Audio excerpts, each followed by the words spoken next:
Hey guys, today we're going to be doing an in the bag for a 900 rated player. That's me. So to be starting it off, I'm going to be starting with my actual putting putters, and I have three for a reason I'll tell you in a second. So to start it off, we have Omega 4s, which y'all probably saw in the last video. Pretty straight to overstable putters. I can rip them on a slight hyzer. They pretty much stand up even though they're pretty much a dead straight putter. And my next putting putter is a Watt actually. It's a little bit of a throwing putter, so it might be considered approach, but this is my jump putter. When I have to get a little bit more flip up, I like to go with it from like that 60 to 100 foot range, just so I can get like a little bit of flip or turn out of it. Okay, so I did lie. I do actually have one more putting putter, which I have in this side, the Koi. You'll never see me full throw this, but every once in a while, when there's a very slopey green, I like to throw it. It's more of an upshot when I kind of still want to run something, but I just need to sit after I run it. I've only ever really made one big putt with water behind pretty much, just throw on a hyzer. It'll either die right behind the basket or it'll go in. So I'm enjoying it. It does hide in that little side pocket though. And I only have really three approach putters that I full on throw. The first one I would consider more of an actual putter, but I do not putt with it, is the Luna. It's a very flexy one. Still very flippy for me. I don't have any stable runs of Lunas, but I do like this. It's my understable putter. It's kind of, I haven't been throwing it as much because I'm finally starting to get my forehand upshot done, but it's definitely been in the bag for a minute, so can't forget about it. For my next disc, I have my zone replacement, as I like to call it, an A3. For me, the zones tend to stand up a little too long. I like for this slot to be very overstable, and I find I put it on flat, put it on hyzer. It doesn't really matter the angle, it's gonna pretty much hold a hyzer line the entire time. So I really do love that. And speaking of zones, I have a Zone SS. It is pretty much my stand-up, my straight kind of approach shot disc. Maybe up there with my Watt. My Watt's a little bit more left to right movement. This just kind of holds a line, holds it, and just sits usually. So I like it for an approach. Okay. And for my mid-ranges, I only have three. I know a lot of people usually throw a lot more, but me, I have three very simple lines that I throw, and I can kind of mix them up based on that. For my overstable, a balance. Pretty much flat to overstable. I can rip on it, will never stand up, will never turn. It'll be nice and overstable. So pretty amazing.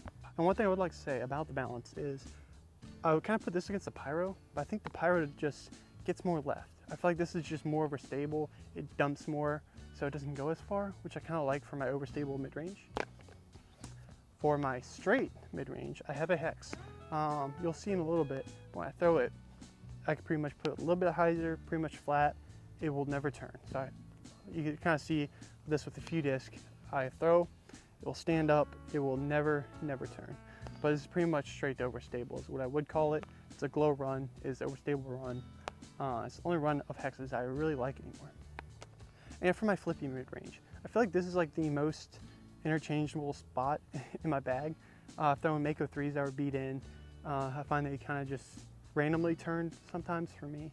At one point I had a Fox. It was a good disc. I think I just like the hand feel of the Cherry a little bit more. But right now, yeah, this is my money Cherry. It flips up, put it flat, and it'll kind of hold a turnover line pretty much. I can put it on hyzer and it just stands up straight. And it's a little bit more straighter than my Hex if I put it on that right level of hyzer. So it's a very flexible, flippy disc for me. It does a lot. That's why I kind of don't have too many mid-ranges. But yeah, that's it. Those are the only three mid-ranges I have in my bag. I have 6 slots I would actually call fairways. I'm gonna count these as 7 to 10 ranges. I find they're my more controllable drivers. So fairway control drivers are kind of be in the same slot. So let's start off with my probably least thrown disc. I have an FX1. You probably saw this in the last video. I did not get a good flight out of it. It just recently got put in my bag because I'm about to go play a course that kind of needs something in between what my trail, something in between my trance and all my distance drivers. I kind of need something in that 9 speed to 10 speed that's straight. So between this and a Vulture, I think I like this just a little bit more. So we're gonna give it a trial run. I lied, I'm just gonna start going older speed because I realized that's just easier. So my next 2 discs are gonna be my rhythms. So for my 2 rhythms, I have 2. One's a little bit straighter, one very flippy. So on my tie-dyed one, I can put it on hyzer, it'll stand up, it'll stay in the middle of the fairway, and it'll kind of crash left.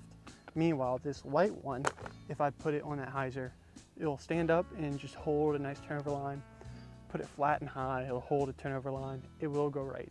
So this is my very good understable 7-speed pretty much. My trance is a little bit more touchy. This is more of my straight kind of right, left, or pretty much my only shot I really do throw on it around here is a high Annie, because it'll hold that Annie shot. It's a little bit of different shape in the rhythm, but I reach for my rhythms a little bit more. So not too much to talk about with that disc. Next, my Athena, my 7-speed, my overstable Athena. It's gotten a little flip up now, so I might be looking for a new Athena or something similar to it. If y'all have any recommendations, let me know. But it's pretty simple. Put it on flight hyzer, flat, it'll stand up and just go straight left. It's pretty controllable flight, pretty easy, pretty beginner friendly, to be honest. Next, I have a Raptor. This is my overstable disc. It's one of my very first discs out of that lot that I actually forehand. It's my main forehand disc, but I also rip it on backhand. It's just a little bit straighter, and at that point I usually go up to a 12-speed or I go down to my Athena.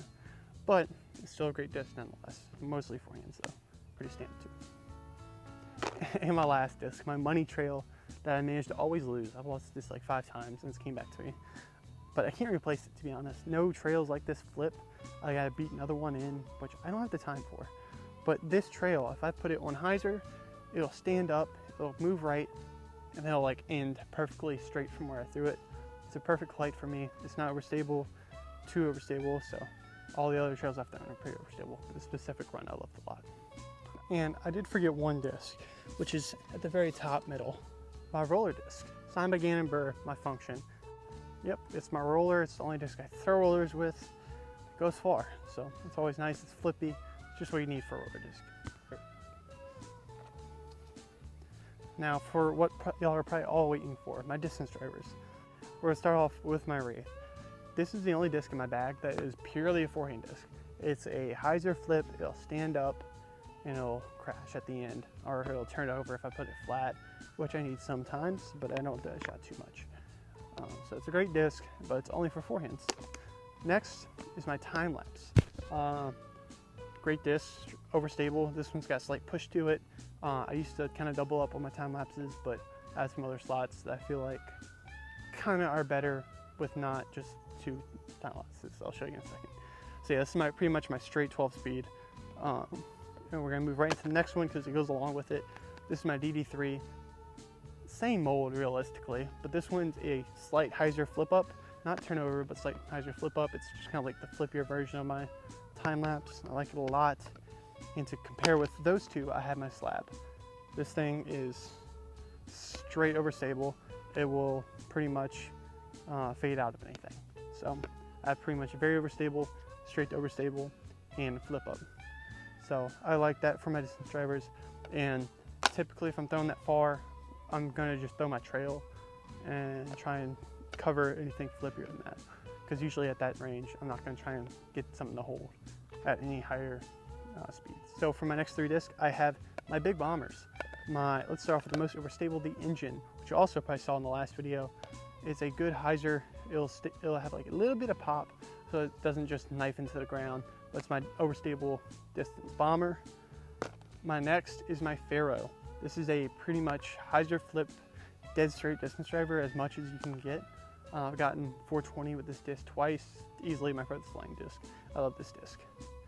And then my last is my Nuke. It's my flippy distance driver. It's not that reliable though. I feel like I turn it over a little bit too much sometimes. And out here we don't have too many long holes anyway for me to really compare it with compared to the Pharaoh. So I typically just stay away from the Nuke anyway. But it's there if I really need to get right more than the Pharaoh and I don't think my trail can get there and I really got to go for it. This is that disc. Okay, and I realized I never did an actual outro for this video. So I would just like to end it by saying I'm surprised that this is 3 weeks after I recorded that, but how much my bag does change. I think since I did that video, I've probably only played like 5 times and I feel like I've changed like 5 discs. So when you're watching this video, don't feel like I've sat on every single mold that I've played with, but rather it's kind of constantly going in and out just basically on how I'm throwing, how I'm feeling, or how I'm vibing with some of these discs. Oh, and I almost forgot, I got my first sponsorship, which ironically in my disc golf bag.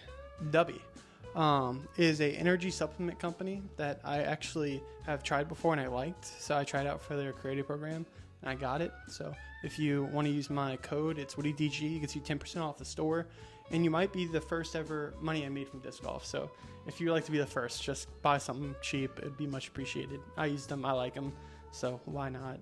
It doesn't hurt me at all. So thank y'all. Yeah, looking at that grid, I'm surprised about how much stuff I actually have covered. I feel like I've always had big gaps in my bag, but for the first time, I feel like it's overall pretty well-rounded. So that's pretty cool. If y'all think I should change something out, let me know. That FX3 is definitely out the bag already.